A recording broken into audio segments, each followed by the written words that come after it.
Hi friends, இன்றைக்கி முட்டை பொரிச்ச குழம்பு எப்படி செய்யுதுன்னு பார்க்கலாம். நான் இன்றைக்கி 4 முட்டை எடுத்திருக்கேன். இதை உடச்சிக்கலாம். இப்போ இது கூடவே கொஞ்சமாக உப்பு சேர்த்துக்கிறேன். இதை நல்லா பீட் பண்ணிக்கலாம்.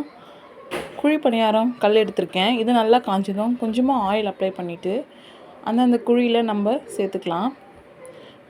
இதை அப்படியே திருப்பி விட்டுக்கலாம். இப்போ இதை ஒரு பவுலில் சேர்த்துக்கலாம். அகைன் ஒரு பேன் வச்சுட்டு இதில் கொஞ்சமாக ஆயில் சேர்த்துட்டு கடுகு பெருஞ்சீரகம் சேர்த்துக்கலாம். இது நல்லா பொரிஞ்சதும் சின்ன வெங்காயம் கட் பண்ணி வச்சுருக்கேன், அதையும் சேர்த்துக்கலாம். இது நல்லா வதங்கணும். கருவேப்பிலை சேர்த்துக்கலாம். இஞ்சி பூண்டு 1 ஸ்பூன் சேர்த்துக்கிறேன்.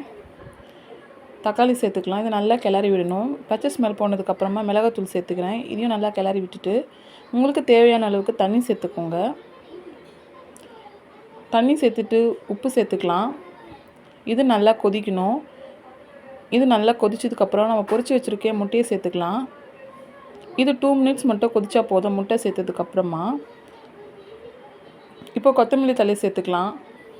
அவ்வளோதான், சூப்பரான முட்டை பொரிச்ச குழம்பு ரெடி ஆயிடுச்சு. நீங்களும் உங்கள் வீட்டில் ட்ரை பண்ணுங்கள். இந்த வீடியோ பிடிச்சிருந்தா லைக் பண்ணுங்கள்.